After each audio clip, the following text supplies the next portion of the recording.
As long as we are concerned, Africa is one. I am not a Ghanaian. I am not a Zambian. I am not a Zimbabwean. I do not recognize a Ghana. I do not recognize a Zambia. I recognize Africa. One Africa, one passport. One passport, one citizenship, one currency, one military command, one central bank of issue, one communication system, one people, one destiny. That is the Africa that we want. And we are here not to beg for it. We are declaring it as of rights. And it is ours to do so. Nobody has the right to sit in Berlin and declare Africa divided.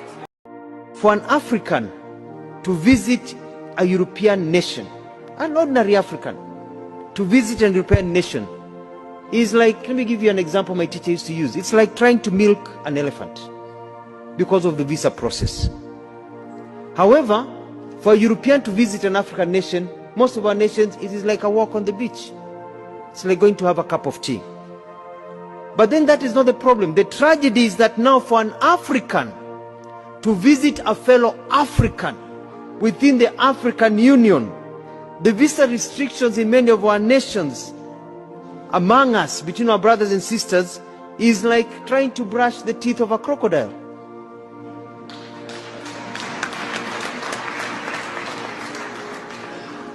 They came, divided us, and they have taught us to keep each other from each other.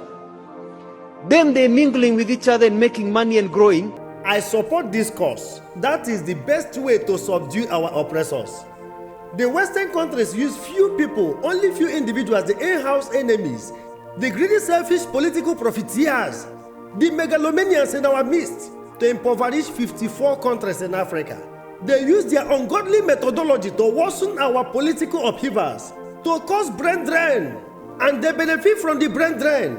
Our youth will pump millions of dollars and the pounds into the foreign accounts in pursuit of visa, which they will end up being stranded abroad.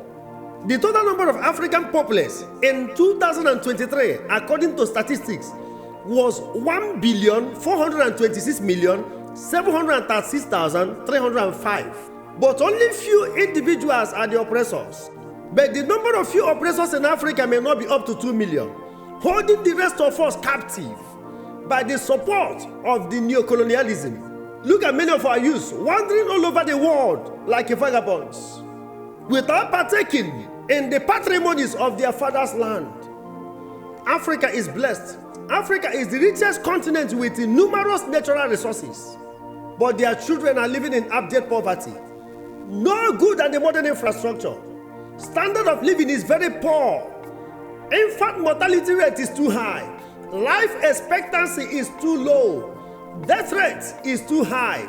Mortuary is now a lucrative business. But abroad, their mortuary is always scanty. But here, it's always filled up to the brim. Poor quality education. Africa is a geographical dustbin, where the West push the rejected cars and the clothes to us, and they count us perpetually in the third world circle. The only safe haven for all the dreaded terrorist group in the world is in Africa, and the West keep quiet, because they sell their weapons to the terrorists and the soldiers in Africa. That's why we find ourselves in a war without end. How can Africa rise since the 70% of our budget is to fight insecurity? If all the youths in Africa will sing the same chorus and say no to neocolonialism, because fighting segmentally like a broomstick will break us down, but fighting collectively as a continent, as a broom bunch, will help us to win the battle. One passport, one currency, one citizenship. African youth must rise now or never to say enough is enough. My name is Brother Paul Ochibo.